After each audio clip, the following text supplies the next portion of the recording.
Hey there everyone, welcome back to the Dungeon Guide. Next up in the series, we're going to be taking a look at what's required to get into Dodongo's Cavern, which is Ocarina of Time's second dungeon. If you've been following along through the series, we just finished up the first dungeon, that was the Deku Tree. And now we're finally going to sort of be able to leave this game's starting area, Kokiri Forest, the area that we're in, and we'll soon be getting a glimpse of just how large Ocarina of Time really is. Of course, we're going to be stopped by this character here. He's going to accuse us of killing the Deku Tree, and we're not going to say a word, and we're just going to stare him down and intimidate him until he finally walks away and leaves us alone. And now we'll be able to cross over to the exit of this area. If you came over here before finishing the Deku Tree, there was another NPC. We'll see him off here to the left, but he also blocks you from leaving. And it's not until you complete the dungeon that you'll actually be able to leave this area. And here in this cutscene, we're actually to see Saria. Apparently, this character and our character were childhood friends. And she's going to kind of say goodbye and give us a little memento to remember her by. This is the Fairy Ocarina. We'll be collecting songs all throughout this game, and we'll be able to talk about that a little bit more. But in any case, we'll sort of skip on through that cutscene and head on out and check out Hyrule Field for the first time. Hyrule Field, of course, is the main hub area of Ocarina of Time. If you're going pretty much anywhere in this game, it is in some way going to be connected to Hyrule Field in one form or another. This area here is probably going to be the first area that you'll see time flow sort of naturally, if you will. If you kind of hang out in this area, the sun will actually move throughout the sky, you'll actually get a sunset, and it'll become dark. And enemies will come out and sort of different things will happen at different times, which is pretty cool. This character here is Kokiri Forest. It's a character we'll see many times throughout the game. He kind of gives us a few tips, but mostly just gives us moral support, tells us we're doing a great job. And you do kind of want to be careful with him. If you're not paying attention, the last thing that he says in most of his conversations is a yes or no question. He says, do you want me to repeat everything that I've just said? And the default answer is yes. So if you're just sitting there mashing, not reading anything, like I didn't read anything when I first played this game as a kid. So you get caught in this like endless loop of him just saying the same stuff over. So be careful. In any case, we're now entering Hyrule Market. As you can see back there, I kind of sped through the footage of Hyrule Field. I'll probably be doing that most of the time throughout the series. There's just not really a whole lot of stuff that happens in Hyrule Field most of the time. I'll make sure to slow down if there is anything important. Here we're taking care of something that can be a little bit confusing, actually. We're talking to Malon here. And basically what's going to happen is we need to talk to her to make her disappear here in a few seconds. Just try to follow along, just try to stick with me here. We're going to head on over to Hyrule Castle now. That was the area, the opposite of where we entered Hyrule Market. And in this area here, if you were to continue along this road, you're actually going to find a gate and a guard that will not let you through. Actually, there is a really interesting way where he will let you through that I didn't know about until just recently, but I'm not going to talk about it because it's really obscure. But anyway, I'm just taking care of another conversation with Kokiri Forest here. I was able to skip through that by just mashing B this time. Sometimes you can, sometimes you can't. It's sort of a weird thing. But yes, there is that gate down there. There's nothing we can really do about it. So by re-entering Hyrule Market, you now see that Malon is no longer standing there. And she is now going to be out here singing. And this clip is kind of confusing because when I re-entered Hyrule Market there, it was nighttime and everybody was gone. But Malon actually will still be there at night if the conditions are right. Basically, just if you take anything away from this, you talk to her once in Market, head to Hyrule Castle, she won't be standing here, go back to the market, see that she's gone, and that means that she's here. So I hope that makes some amount of sense. But anyway, moving past that, we spoke to Malon out here, and this time she gives us an egg, which is nice of her. Can I offer you an egg in these trying times? Funny thing about that egg that I get a kick out of is the name of that egg is actually Weird Egg, but it's a chicken egg. It's probably one of the most normal eggs I can think of. But hey, I guess I won't stress too much about that. We did briefly see that gate there that was blocking our way, and now we're behind that gate. by climbing that vine and sort of jumping down. And now that we're behind the gate, we see even more guards, and these guards are different. If you spoke to that previous guard, he'll just say something like, "Get out of here, kid," but he really won't do anything else. These guards will actually see you and capture you, or they'll actually kick you out is what they will do. But point being, they have like a cone of vision in front of them that you have to avoid. So I'm sort of ducking and dodging right here, doing some Metal Gear Solid stuff and avoiding their sight. So if you need to watch this part over again to kind of see which path I take, please feel free to do so, of course. And as you can see from that pop-up there, right as the sun comes up for the first time after you get the weird egg, the egg will hatch into a chicken. And the timing on that, of course, is pretty perfect, because we're actually going to use that chicken, or a cucko, to wake this gentleman right here. This is Talon. This is Malon's father. She mentioned that he probably fell asleep as he was taking care of some sort of business at the castle. So if you stand in front of him and put the cucko on one of your C keys, you can use that. You can pop that chicken out, and it'll make a bunch of noise and wake him up, which is pretty funny. And eventually he will comment about how Malon is looking for him, and he's gonna suddenly run off here. You, of course, can see how much of a resemblance he has to Super Mario. I think it's sort of an Easter egg that he's maybe inspired by Super Mario. And of course, if you didn't know, if you take a close look at his chest, at the brooch that he has there, it's actually sort of a Bowser icon. So, cool little Easter egg there for you. Little nod to the plumber himself. But as you can see, now that Talon is gone, now that he's out of the way, we can take these boxes and sort of push them over here. The first one will drop down. The second one will sit on top of the first, and we'll actually be able to hop up on top of both of the boxes and jump across the gap here. There's like a little hole in the wall where there's some water sort of coming through for whatever reason. And we'll actually be able to sneak on inside the castle walls that way. This actually got me hung up a little bit when I was first playing this game as a kid, because I was really expecting to push the second block into the water, like make a bridge instead of making a stack. And when I looked at that gap, it just looked like it was something that Link would just not be able to make. So I just kind of like sat there trying to push the block further. So make no mistake, you actually do want to stand on top of them both and then jump across. But anyway, now that we're inside the castle walls, we're going to be going through this area here where there's these statues and fountains. And here we've got some more guards, but this time they're actually going to be patrolling. So you're going to want to take your time here and sort of watch how they move, kind of maybe figure out some patterns, figure out your timing, and you want to slowly and carefully make your way through this. For whatever reason, there's just some rupees right here, and I believe that the value of those rupees is randomized, and then I got that lucky red rupee right there, and I couldn't resist, so I kind of went for it. But yes, as you can see, I'm going through this area quite quickly. As I've already said, make sure to take your time, because getting caught here is pretty frustrating. You actually get thrown outside where Talon was. You have to, like, jump the moat and start all the way over again from the beginning, so be careful in there. But anyway, eventually, as you get through, you'll come over to the castle courtyard here, and we will meet Zelda for the first time. This is where 6 or 7-year-old me found out that Zelda was actually not the character that I was playing. But we'll go ahead and skip through that cutscene. That's one of the longer ones. And we will not only have our mission in Ocarina of Time, but we'll also be receiving Zelda's letter, which was placed over where the cucko was. Careful mashing B there, you might swing your sword and hurt somebody. But yes, the cucko being deleted by Zelda's letter. Rest in peace, buddy. I'm not actually sure what happened to you. Anyway, though, as we make our way towards the exit here, we will meet Impa for the first time. And she will actually teach us our first song within Ocarina of Time. We'll be learning many, many different songs within the game, and they have, different effects in different parts, different areas of the game. This one here, you'll probably get a pretty good feel for.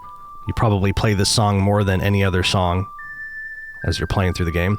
Basically, anytime you need to prove your connection with Zelda, or basically anytime you see a Triforce symbol, which is the three triangles.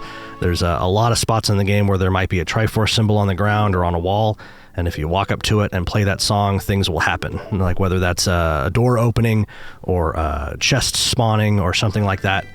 You move forward in the game in a lot of places by playing Zelda's Lullaby. So just kind of keep that all in mind. Anyway, though, now that we're back outside, Impa sort of snuck us out. She's going to give us an idea of where the next spiritual stone is. We're going to be looking for the spiritual stone of fire. And she points us towards Kakariko Village and Death Mountain over there. Before disappearing all ninja style like. But anyway, we actually do have some different things we're going to need to do before we head off in that direction. So we're going to get started on those now. The first thing I'm going to be doing is I'm going to be buying an upgraded shield. In the market bazaar, there's the Hylian shield. And a really easy way to kind of farm up enough money, if you will, to get the Hylian shield is to do what I'm doing here. This is kind of a cute little trick where you can get a bunch of money really, really quickly. Basically, if you walk up the chain to the drawbridge and then jump towards the middle, I forget if there's 2 or 3 red rupees, but either way, you can collect those, and then if you just reload the area, just run into the market and run back out, you can pretty much get however much money you want. But anyway, having collected 80 rupees, which is how much the Hylian shield costs, I'll come in here to the bazaar, flip over to the right, and I will buy that shield. Having the Hylian shield is definitely nice for the next dungeon that we'll be entering. The wooden Deku shield will actually burn away if it's hit by most fire attacks in the game. And the next area that we're going to be heading to is an active volcano, so there's kind of a lot of that. So having a metal shield will definitely help us out. And having done that, we will head back out to Hyrule Field. And it's at this point in the game that I basically always make a mistake and forget to do this next part. So before we forget, we're going to head on over there immediately. We're actually, believe it or not, we're actually going right back into Kokiri Forest. We're going to be needing another song to open up the second dungeon. And it's unfortunate because you can go basically all the way to the last 1 or 2 steps before the next dungeon opens up, before you realize that you need this. I can't even tell you how many times I've gone straight for the next dungeon to get 99% the way there, and just be like, oh yeah, I need to go all the way back to the beginning of the game to collect this.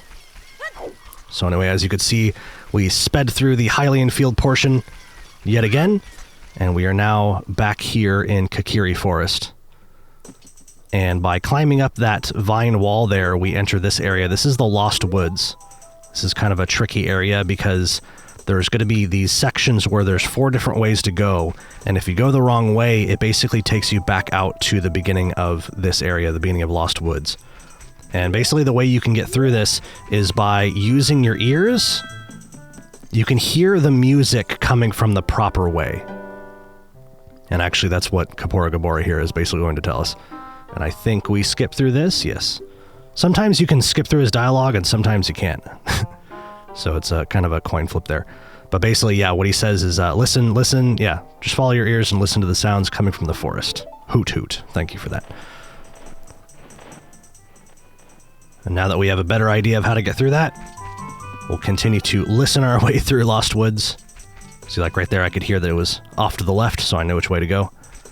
And of course, after a certain point, you can actually just memorize your way through this.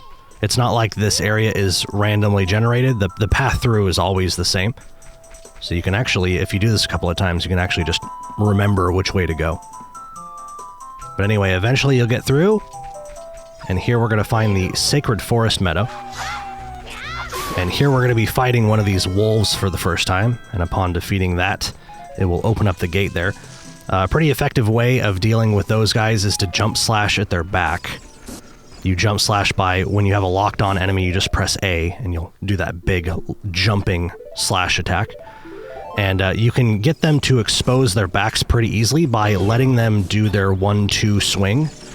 They always attack twice, 1-2, and then they spin around in place. And you just need to make sure that you don't block it. You need to take a step back instead. if you block it, they stop them. They don't spin anymore. But anyway, getting past that, we're running through this maze area, and this place can be sort of frustrating because there's these enemies that shoot at you from sort of off-screen. This camera angle being so high and sort of pointed straight down, it can be difficult to see where they are. But if you pay attention to the mini-map in the bottom right-hand corner of the screen, you can see the maze, and you can get through it without too much trouble, I mean, other than getting pelted by these guys. That's really the difficult part, is not taking too much damage by these enemies, and instead the maze is actually pretty simple itself. But anyway, I ripped through that area. As you could see, I briefly switched back to the Deku shield because you can reflect shots with that shield, which is a pretty effective way of taking out those Deku guys. You can't do it with the Hylian shield, it's just too big. Whenever you defend with the Hylian shield, Link just sort of crouches down, which is a good way to defend against most attacks. You just can't deflect shots that way. And having reached the end of Sacred Forest Meadow, having gotten through that gauntlet, we will eventually find Saria back here, and she will teach us Saria's song. And this song doesn't really have a whole lot of uses in the game. There are a couple of spots in the game where you have to play it in front of someone in order to, progress further. In fact, we will see that in just a few minutes here. That's why we're getting it in this video.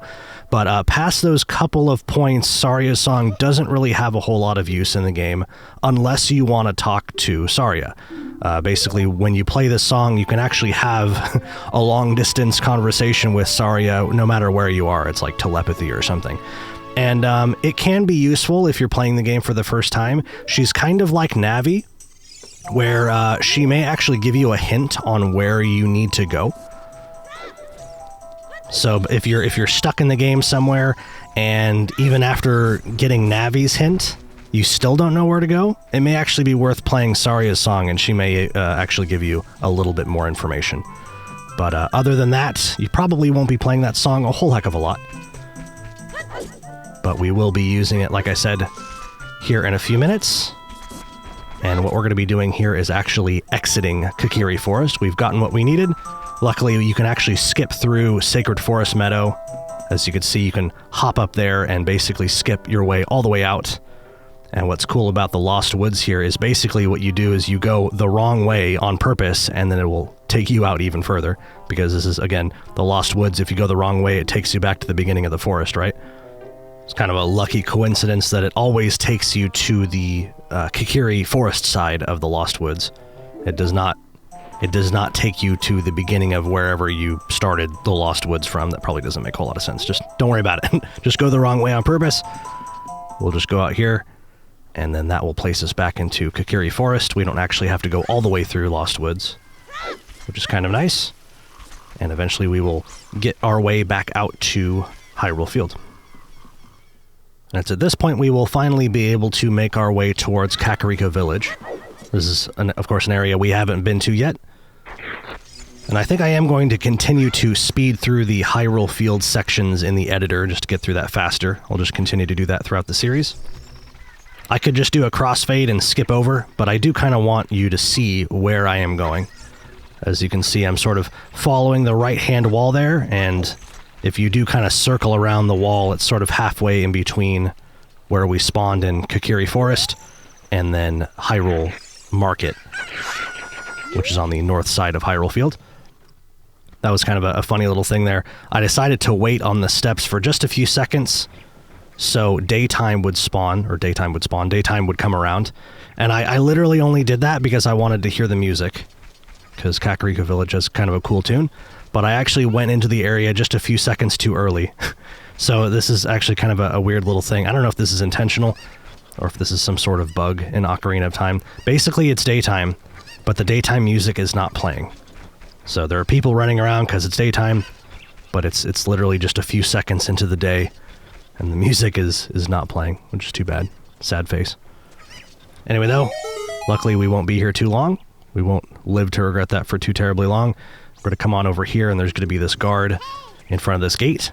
And if you show him Zelda's letter, he will eventually, after talking to you a lot about some other things, he will eventually open that gate there for you. And it's funny, now that we're here on Death Mountain Trail, time passes normally, When you're in Kakariko Village, time is frozen.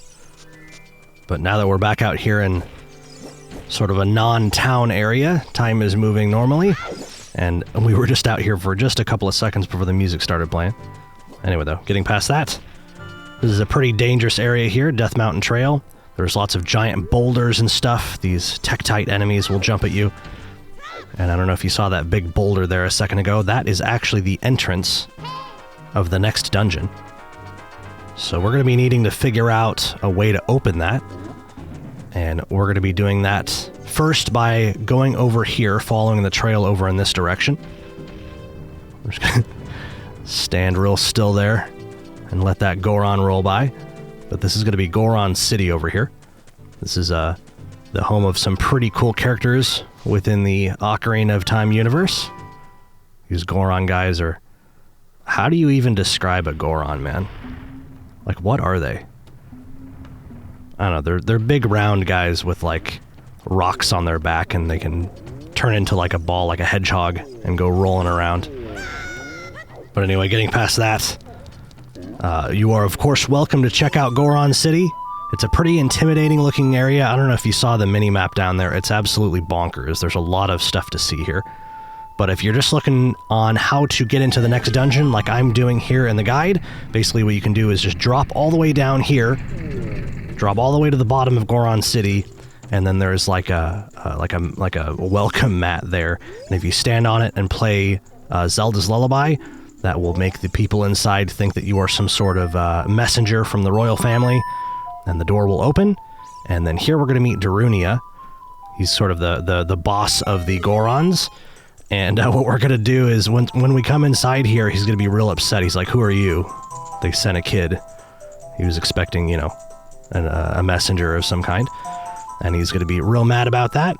And he's, at that point, essentially going to refuse to talk to you. But if you stand in front of him and play Saria's song, apparently he thinks that's like the best song in the universe. And he's gonna get down.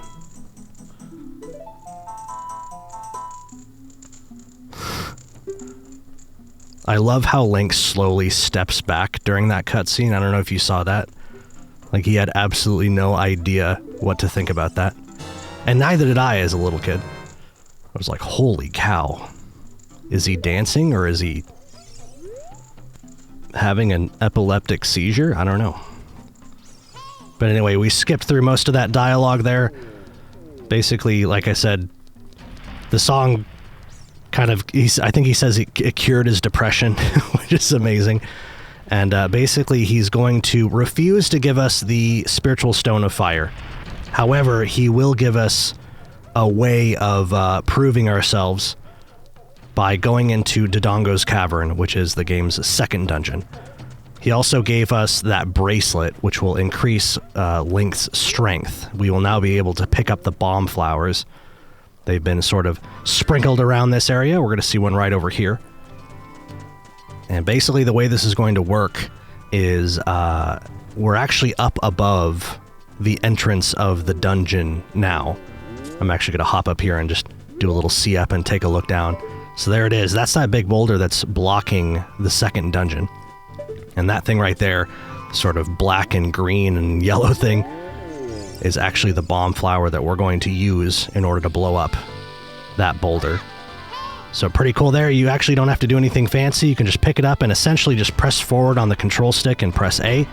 That will throw it directly ahead, and it will land pretty much right where it needs to in order to blow up that boulder.